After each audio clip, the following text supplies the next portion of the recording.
কত সুন্দর একটি শিম গাছ। সবুজ পাতার ফাঁকে দেখা যাচ্ছে বেগুনি রঙের ফুল। কিন্তু এই শিম গাছটা দেখতে ঠিক আগেরটির মতো মনে হচ্ছে না। পাতাগুলোর দিকে খেয়াল করুন, কেমন হলুদ হলুদ। তাছাড়া গাছটিও কেমন প্রাণহীন। প্রাণহীন গাছটির পাতাগুলো কেমন অদ্ভুত। এই পাতাটির সবুজ অংশ নষ্ট হয়ে হলুদ হয়ে গেছে। এই উদ্ভিদের কাণ্ডগুলো সবুজ হলেও এই জায়গাটা সাদা পাউডারের মতো। আশ্চর্য। আচ্ছা, এগুলো পাউডার নয়, বরং ছোট এক ধরনের নরম দেহি পোকা, যাদের শরীর এমন সাদা তুলার মতো মোমে ঢাকা, যা ওরা ওদের শরীর হতে বের করে। এগুলো হলো মোমের মতো এক প্রকার স্রাব। এই মোম ওদের নরম শরীরের আর্দ্রতা যেমন বজায় রাখে, তেমনি তাপমাত্রার পরিবর্তন হতে রক্ষা করে এবং শিকারী ও কীটনাশক ঔষধের হাত হতেও রক্ষা করে, যার কারণে এটি নিয়ন্ত্রণ করা বেশ কঠিন। এদের নাম মিলিবাগ। একটি বিষয় আপনি হয়তো খেয়াল করলে দেখবেন, এদের যে সকল উদ্ভিদে দেখা যায় সে সকল উদ্ভিদে রয়েছে পর্যাপ্ত পরিমাণে পিঁপড়াদের উপস্থিতি। মজার বিষয় হল, এই পিঁপড়ারা মিলিবাগগুলোকে নিরাপত্তা প্রদান করে। মিলিবাগ উদ্ভিদের ফ্লোয়েম টিস্যুর মাধ্যমে পরিবাহিত শর্করা বা মিষ্টি রস, যা মূলত সুক্রোজ, তা চুষে চুষে খায়। এক কথায় এরা উদ্ভিদের তৈরিকৃত পুষ্টি খেয়ে ফেলে। এর ফলে উদ্ভিদটি হয়ে যায় নির্জীব, প্রাণহীন। এক কথায় বলতে পারেন উদ্ভিদটি পুষ্টিহীনতায় ভোগে। শুধুমাত্র এতটুকুই নয়, শরীরে জমা হওয়া অতিরিক্ত ফ্লোয়েম রস মিলিবাগ তার পেছনের অংশ দিয়ে বের করে দেয়, যাকে বলা হয় হানিডিউ। আঠালো এবং মিষ্টি এই পদার্থ উদ্ভিদের বিভিন্ন অংশে একেবারে ঠেসে লেগে থাকে, যা সুটি মল্ড নামক ছত্রাক জন্মাতে সাহায্য করে। তবে এটি আসলে সরাসরি উদ্ভিদের কোনো প্রকার ক্ষতি করে না, বরং এটি কালো আস্তরণ তৈরি করে সূর্যের আলোকে আটকিয়ে আলোক সংশ্লেষণ কমিয়ে দেয়। ফলস্বরূপ উদ্ভিদটি দুর্বল হয়ে পড়ে এবং স্বাভাবিকভাবেই ফলন কমিয়ে দেয়। আচ্ছা, এই যে হানিডিউ ওরা বের করে দেয়, তা আসলে পিঁপড়াদের জন্য একটি পুষ্টিকর খাবার। ওরা যেমন এটি খায়, তেমনি বাসায় সংরক্ষণ করে, যার ফলস্বরূপ ওরা হয়ে ওঠে এই মিলিবাগগুলোর রক্ষক। সে কারণেই দেখেন এরাই বিশেষ পোকাটির পেছনে লেগে পড়েছে। এদের নাম ক্রিপ্টোবাগ বা অস্ট্রেলিয়ান লেডিবাগ। এই পতঙ্গটি সম্পর্কে আমাদের ধারণা কম থাকলেও এটিকে কিন্তু আমরা প্রায় সকলেই চিনি। এটি আমাদের পরিচিত লেডি বিটল। আচ্ছা, প্রথমে এই ক্রিপ্টোবাগকে খেয়াল করুন। পিঁপড়াগুলো এদের পেছনে লেগেছে কারণ এরা ওদের প্রিয় খাবারের উৎসের জন্য অতিমাত্রায় ক্ষতিকারক। কারণ ক্রিপ্টোবাগের একটি প্রিয় খাবার হলো এই মিলিবাগ। একইভাবে আমাদের পরিচিত লেডি বিটলগুলোরও প্রিয় খাবার মিলিবাগ। এই পোকাটিকে খুব চেনা চেনা লাগছে না? এই পোকাটি বা পোটার ওয়াস্প বা কুমোর বোলতার সাথে এটির অদ্ভুত মিল রয়েছে, কারণ এটিও এক প্রকার বোলতা। এদের নাম প্যারাসিটিক ওয়াস্প। এদের এই অদ্ভুত নাম, অর্থাৎ এদেরকে আমরা যে প্যারাসিটিক বা পরজীবী বলছি, তার কারণ হল ওদের এই অদ্ভুত কাজ। এরা যেটি করছে সেটি হলো এরা এই মিলিবাগের ভেতর ওদের ডিম পাড়ছে।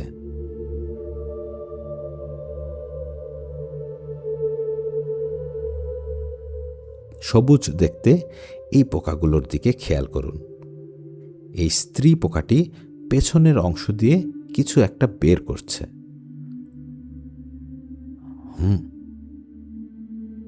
ওরা সরাসরি জন্ম দিচ্ছে নতুন এক প্রজন্মের, দেখতে অবিকল মায়ের মতোই।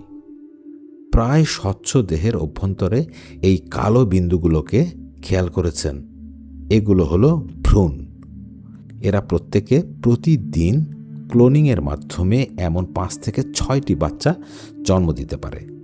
অর্থাৎ বাচ্চাগুলো হলো ওদের জেনেটিক কপি। আশ্চর্য হলেও সত্য, জন্মের পরপরই এই বাচ্চাগুলো কিন্তু গর্ভবতী। কারণ ক্লোনিংয়ের মাধ্যমে জন্ম নিতে পারে শুধুমাত্র স্ত্রী পোকা, আর ওদের এমনভাবে বাচ্চা উৎপাদনে প্রয়োজন হয় না পুরুষের। সে কারণেই অনুকূল পরিবেশে এরা সংখ্যায় বৃদ্ধি পেয়ে যায় আশ্চর্যজনকভাবে। আর প্রতিকূল আবহাওয়ায় পুরুষের সাথে মিলনের মাধ্যমেও এরা বাচ্চা উৎপাদন করে। তখন সাধারণত পুরুষ জন্ম নিলেও স্ত্রীও জন্ম নিতে পারে। এগুলোকে বলে অ্যাফিডস, যাদের বাংলায় বলা হয় জাপ পোকা। এরা নানা প্রজাতির ও রং ও আকারের হয়ে থাকে। তাই আপনার সবজির বাগানে এদের যদি কয়েকটি আপনার নজরে পড়ে, তাহলে এক রাতের ভেতর এরা ছড়িয়ে পড়তে পারে মহামারী আকারে। এদের মুখে রয়েছে এমন সূচের মতো অংশ, যাকে বলে স্টাইলেট। এরা এই অংশ দিয়ে পাতার অংশ ফুটো করে মিলিবাগের মতোই উদ্ভিদের ফ্লোয়েম রস শুষে খেয়ে ফেলে। আর আপনার বাগানের গাছগুলোর অবস্থা হয়ে পড়ে এমন। প্যারাসিটিক ওয়াস্প এদের শরীরেও হুল ফোটানোর মতো করেই নিজেদের ডিমকে প্রবেশ করায়, আর বাচ্চারা ওদের ভেতর বড় হয়।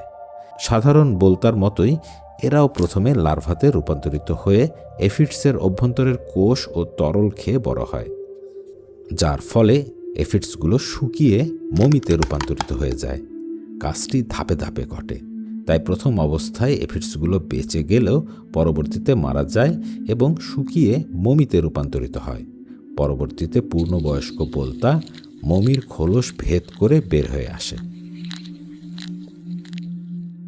তাছাড়া ক্রিপ্টোবাগ এবং লেডি বিটলসের মতো পোকাগুলো এদের খাদ্য হিসাবে গ্রহণ করে। এফিডসকেও কিন্তু পিঁপড়ারা রক্ষা করে, কারণ এরাও মিলিবাগের মতোই অতিরিক্ত চিনি ও তরল হজম করতে পারে না। তাই তারা এগুলো হানি ডিউ হিসাবে পেছনের অংশ দিয়ে বের করে দেয় এবং পিঁপড়ারা এগুলোর জন্যই এদের সংরক্ষণ করার চেষ্টা করে। আর ঠিক একই কারণে এদের মাধ্যমেও গাছে ছত্রাক জন্মায়। ক্লোন এবং পুরুষের সাথে মিলনের মাধ্যমে বাচ্চা উৎপাদনের প্রক্রিয়া এফিডস এবং মিলিবাগের ক্ষেত্রে একই।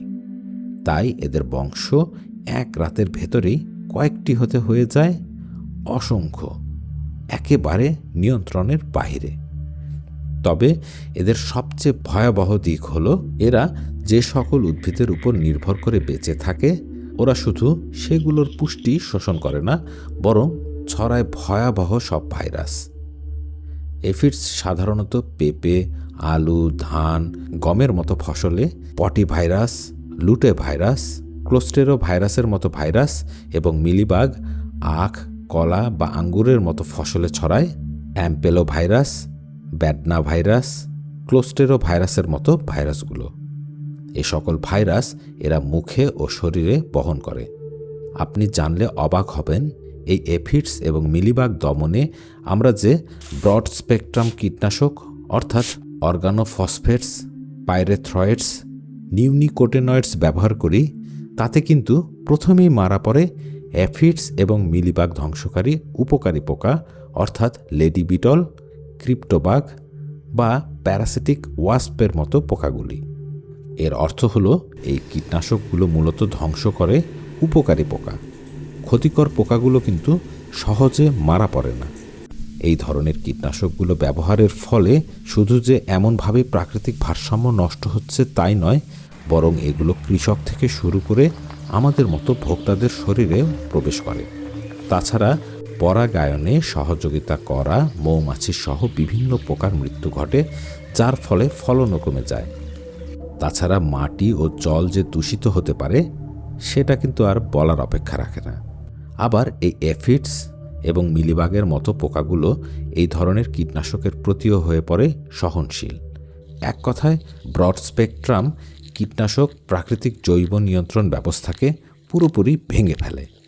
তাই কোনো কীটনাশক ব্যবহারের আগে আমাদের লক্ষ্য রাখা উচিত যে সেখানে উপকারী পোকা বা জীবের উপস্থিতি কেমন, কারণ অপকারী জীবের সংখ্যা বৃদ্ধির সাথে সাথে উপকারী পোকাও বৃদ্ধি পেতে থাকে। তাছাড়া ব্রড স্পেকট্রাম কীটনাশকের পরিবর্তে নিম বা সাবান দ্রবণও ব্যবহার করা যায়। এতে করে উপকারী জীবগুলো কম ক্ষতিগ্রস্ত হয়।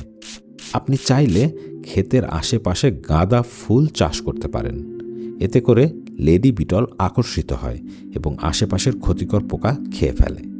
প্রকৃতিতে কোনো একটি সাধারণ জীবের অনুপস্থিতি তৈরি করতে পারে ভয়াবহ পরিস্থিতি। তাই পৃথিবীতে সকলেরই যে প্রয়োজন রয়েছে, প্রত্যেকেই যে প্রত্যেকের উপর নির্ভরশীল, সে কথা যেন আমরা কখনো ভুলে না যাই।